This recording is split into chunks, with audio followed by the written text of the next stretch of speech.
Hello viewers, and welcome to another episode of Elections by Numbers. Today we're talking about the Bay State, Massachusetts. Massachusetts is yet another one of the original 13 colonies, and it is the state that gave us basketball, the chocolate chip cookie, and the birth control pill. Massachusetts also contains a lake named Webster Lake, although its original name was Lake Chargaga Gogman Chowgagog Chowbuna Gungamaug.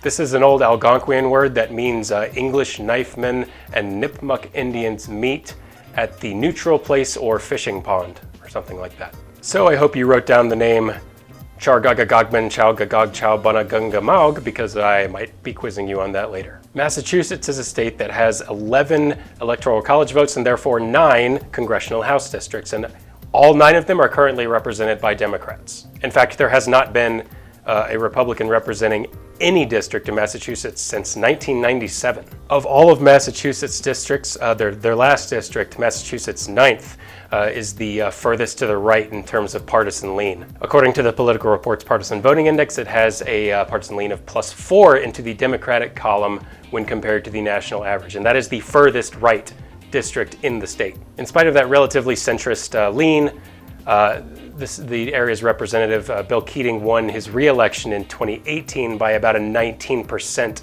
margin of the vote. So really bearing that election in mind and knowing that this is the most competitive district at this point in Massachusetts, I can say with certainty at this point that none of Massachusetts districts are in play this November, and we can make that official and put it on our first map with no flips in Massachusetts, so it remains a blue stronghold. Mark it.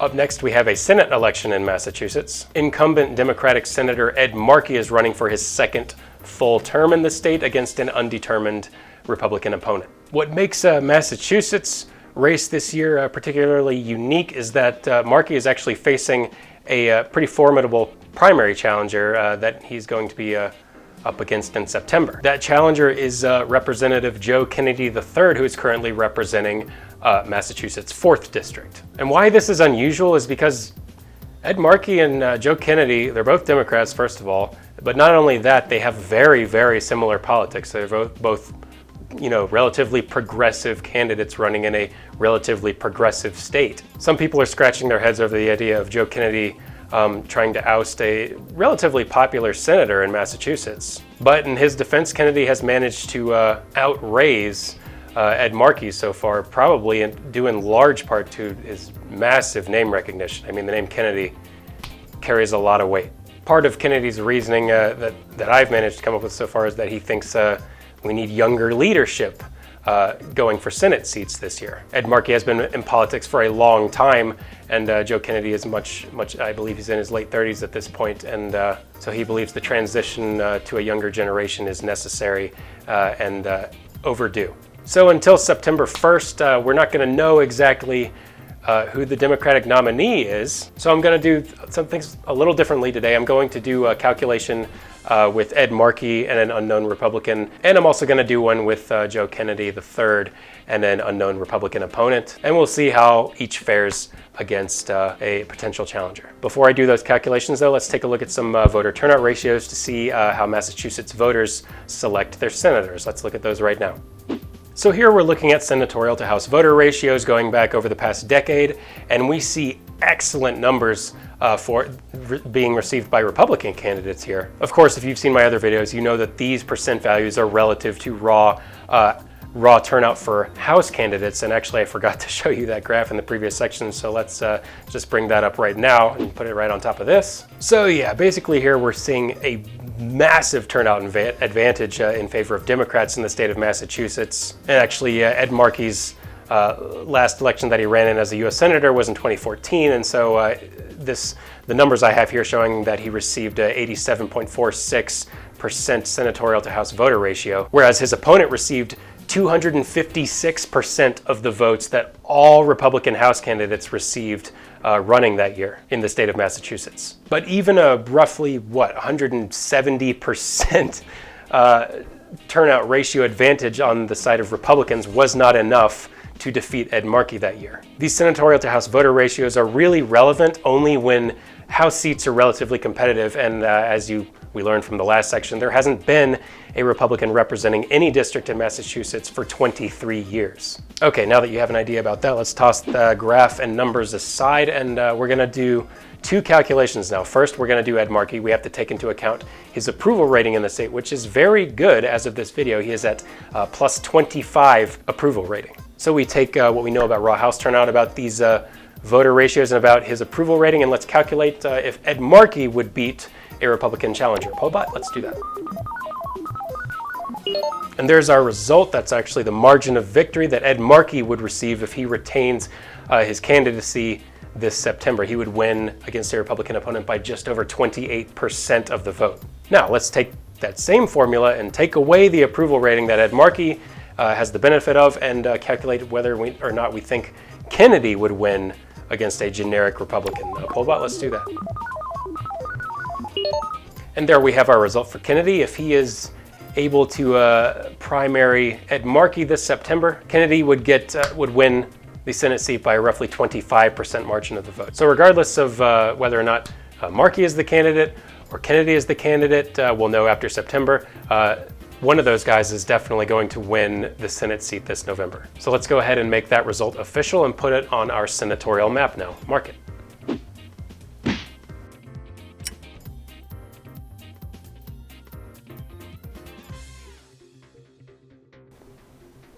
And now it is time to talk about the presidential election of 2020, starring President Donald Trump and Democratic challenger Joe Biden. If you've learned anything so far, you've probably learned that Massachusetts is a fairly Democratic state. Looking back at the state's voting history, I learned that the last time Massachusetts elected a Republican candidate for president was 1984, when they broke for Ronald Reagan for a second time. They actually also voted for him in 1980.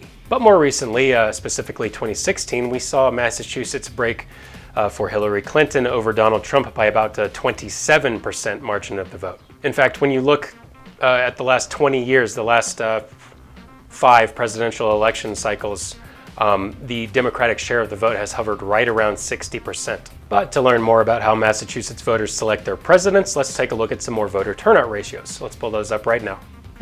So here we're looking at some more numbers that seem pretty extreme. They're similar to the senatorial voter turnout ratios in that sense. Basically, Republican presidential candidates running in Massachusetts receive much more votes than the total of all Republican House candidates running in the state. And actually, Barack Obama in 2012 received more votes than the total of Democratic House candidates running in the state that year. But fast forward 4 years, and Hillary Clinton receives about 15% less than all Democratic House candidates running. So even though we know that Hillary Clinton beat Donald Trump by 27% margin in Massachusetts 4 years ago, that was still only with an 85% presidential to House voter ratio versus Donald Trump's nearly 242% voter ratio. Of course, that's because these values are relative to raw House turnout numbers, and as we saw from a previous graph, Democrats consistently vastly outperform Republicans in the state in that regard. Okay, let's toss those numbers aside. So far, things looking pretty grim for Trump in Massachusetts. Let's also consider his approval rating. Maybe that'll help him a little bit, right? It is, minus 43 points in Massachusetts. Okay, so we have an incumbent president that is extremely unpopular in the state, a state that historically has not showed up for Republicans in the House or in the Senate for a very long time. So let's take all that and calculate how we think this is going to turn out. Pollbot, Biden or Trump?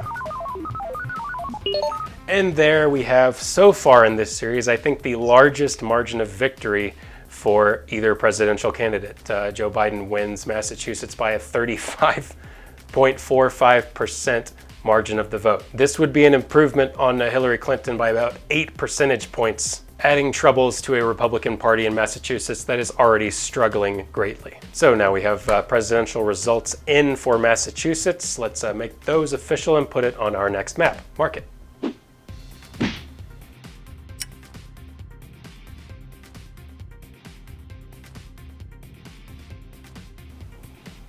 So all the results are in for Massachusetts. It's a clean blue sweep. Let's talk briefly about the future of the Bay State by looking at an old line graph and 2 new ones.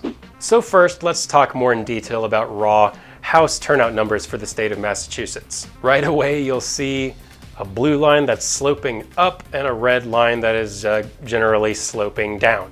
I want to talk specifically about those slope values in the equations that you can see. So for Democrats, it's 201.7, and for Republicans, it is negative 86.3. In the context of this graph, what that means is every election cycle, so every 2 years, Democrats have improved on their voter rolls by roughly 201,700 votes. Whereas on the Republican Party's side, all their House candidates have received a total of 86,300 votes less than they did 2 years prior. So in total, we have a Democratic Party that is breaking away on average every 2 years over the last decade by almost 300,000 votes. That's even significant in a state as heavily populated as Massachusetts. I mean, that's just a massive number. It's the reason why none of the House districts are competitive this year. I don't consider the Senate race to be competitive, or the presidential race, no matter who the senatorial candidate is. It's also the reason why I still think that Massachusetts is not going to bounce back in the foreseeable future. I mean, it might even be at least a decade before we start to see GOP gaining ground at all. And quickly looking at these other two line graphs I've made for you, these are estimates for the rate of increase or decrease in those voter ratios that I was using in my previous calculations. You'll see that Republicans have consistently much greater numbers than Democrats on this scale. Of course, these are relative to the raw House turnout numbers as we saw. I think the reason mainly that those Republican numbers are so high is because they just don't vote for Republican House candidates in the state. So anytime there's a presidential election with a Republican running, or a senatorial election with a Republican running, whoever that man or woman is, they will automatically receive way more votes than the House candidates. It's the reason Republican candidates have values over 200% in that regard, but it's obviously not enough to get them a victory. I think I mentioned it earlier, but these ratios really come into play only when turnout numbers are relatively comparable. And in Massachusetts, they just are not at all. Okay, let's toss all that aside. I think I've already said it, but Massachusetts is getting still more Democrat, or at the very least, it hasn't starting to get more Republican yet. They've been electing exclusively Democrats to the House for over 20 years. They haven't elected a Republican presidential candidate since Ronald Reagan. They have two very popular senators right now, and they are going to absolutely punish Trump this November because of his massive disapproval rating in the state. And that just about does it for our latest episode of Elections by Numbers. I want to thank you, the viewer, for tuning in today. If you like what you saw, please hit the subscribe button to get updates on new content as it becomes available. I upload videos every Monday and Thursday. I'm also on Twitter, and I update that account with which state I'm covering next ahead of the scheduled release date. So if you want to stay ahead of the curve, please give me a follow on Twitter, and that link is in the description. Thanks again for watching, and thank you for voting. See you next time.